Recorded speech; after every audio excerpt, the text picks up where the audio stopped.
Hey friends, I'm Otis Gibbs, and this is my buddy Kenny Vaughan. He's going to talk about his love of Frank Zappa. I love Frank Zappa. I had his first album when I was 12 years old, when it came out. And I had his second album when it came out, but Absolutely Free, and We're Only in It for the Money was the third album. I had it. I think everything that he put out till about 1974, I probably had them within the month that they were released, if not sooner, you know. And his guitar playing was just absolutely stellar. The first time I saw him was the Denver Summer Pop Festival in 1969. And it was the Real Mothers still.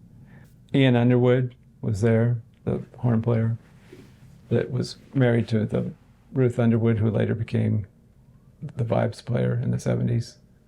She played all that marimba and vibe stuff. But Ian was there. Motorhead Sherwood was playing sax.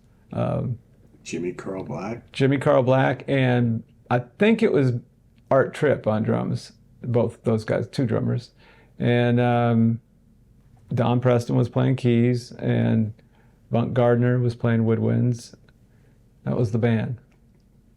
And they were great, man. And Roy Estrada, you know, the bass player who sang all the falsetto stuff. You know, all those 50s R&B things with a falsetto voice.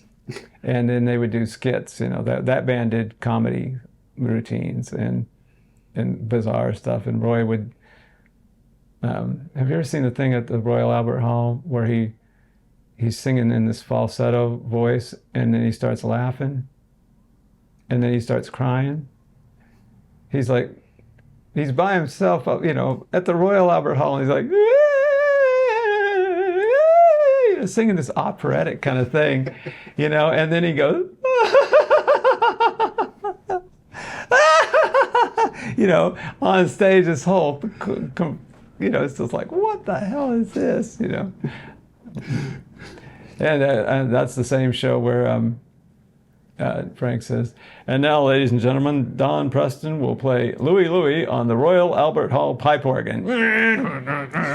You know, this massive, you know, pipe organ, so playing Louie Louie. Great. We're Only in It for the Money, still my favorite Zappa. That's mostly Frank on all the vocals on that record. I didn't realize that until in the last decade. I was like, that's all him.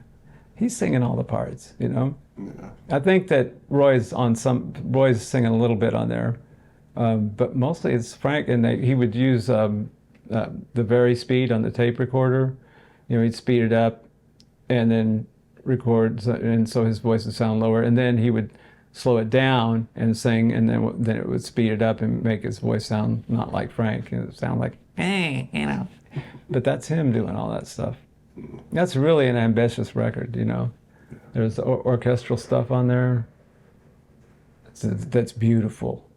All of a sudden, you know, all this chaos, and all of a sudden this beautiful orchestral piece comes on just for a second. It's like, wow, listen to that. It's so beautiful. And then of course it goes, you know, he doesn't let you have very much of that.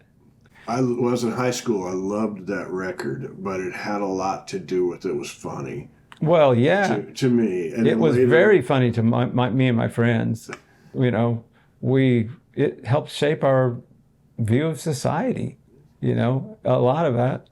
Frank Zappa was a big force in our brains, you know, as far as the way we looked at the world because of his, you know, records and the kind of things that subversive kind of stuff he was doing with his lyrics. Yeah. And he was a very smart guy.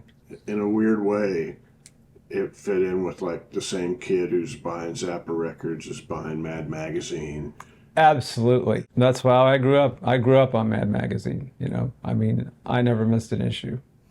That was my thing. Yeah. And between Frank Zappa and Mad Magazine, I was ruined. I was ruined. Did you ever get to see him live later in life? I only saw him. I saw him a whole lot between '69 and '75, quite a bit. But that was it. I never saw him after '75. How big were the audiences? Well, big.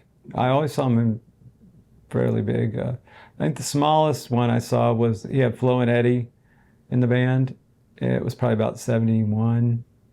But that was at the Denver University Field House, which wasn't really, it was just a basketball arena, but it was not, it was an old basketball arena. And so it wasn't really, very big. That night he was playing his 335 and somebody threw a Frisbee and hit the guitar and he had to switch back to his SG. He was not very happy about it. I remember he was like, "Thanks a lot. Now I can't play the guitar I want to play tonight. Thanks to your Frisbee, Yeah. Well, he knew what he was doing.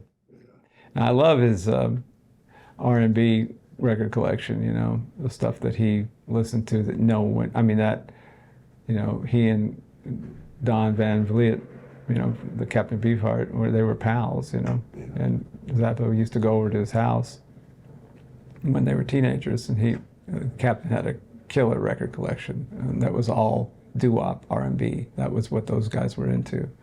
And I've looked up some of the stuff that they were listening to. It's really cool, so like sort of LA doo-wop, mostly black, records that probably were regional hits, but not national hits. And there's some cool stuff, man, really great.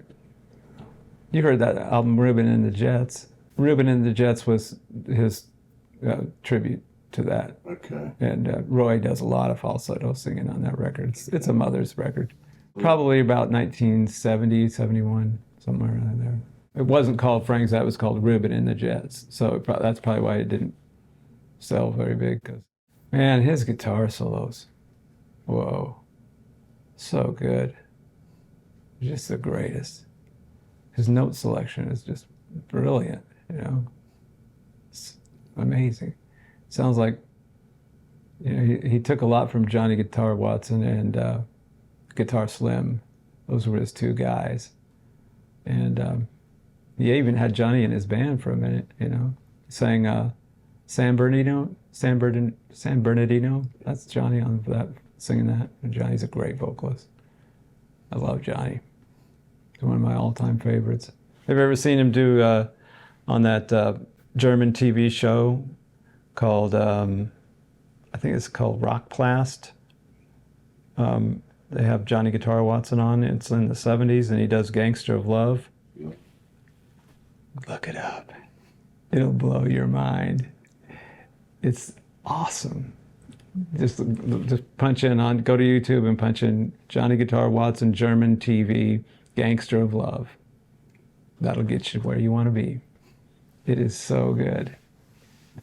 Some of the best, it's probably the best 5 minutes of YouTube you're ever going to see.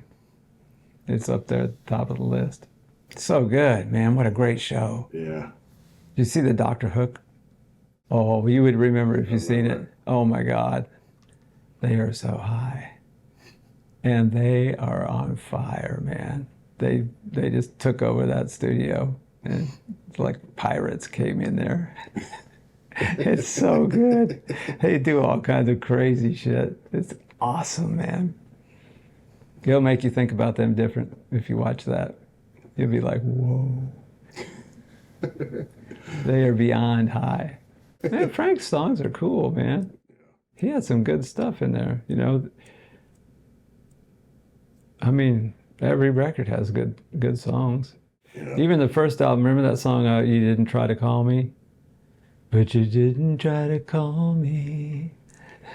Yeah. And there was another one on there too that was like, it could have been a real, like it could have been cut by a R&B guy, Yeah. and it could possibly have been a hit, if it would have been, tamed down a little bit, and he had several like that, it was like, wow. Anyway the wind blows, anyway the wind blows, it's all right with me. Yeah. I mean, it's a good tune, man. And you could sing that one at a folk club, and it would go over, Man, he was a cat. Did you ever hear the John Wayne story? Well, they got a gig playing on Sunset Strip, right? Yeah, I think it was the Troubadour or one of those places. I'm gonna say it was the Troubadour, but I'm not sure. But it was those guys that are on the first album, that band, right? It's Roy on bass and Jim on drums. Elliot Ingber was the other guitar player. Frank played guitar, and don't know what else they had. But I've seen pictures of them playing there. It's a go-go place, dance club. But they also, but anyway, John Wayne went in there a couple of times, and he was always drunk, of course. John Wayne he stayed drunk for his whole life, He never was sober. And he would go in there with his crew and heckle Frank. And Frank would, heckle him back on the microphone. They'd spar back and forth, between songs. I've read an account of it. It's pretty humorous, but I've read several, actually, accounts of that happening. I think it happened like twice, maybe, if not more, at least twice when John. They probably would get along pretty good if John Wayne could just get past what Zappa looked like. Yeah, well, this would have been like 65, and those guys didn't look like anybody else in L.A. They ragtag bunch of weirdos, and dressed funny.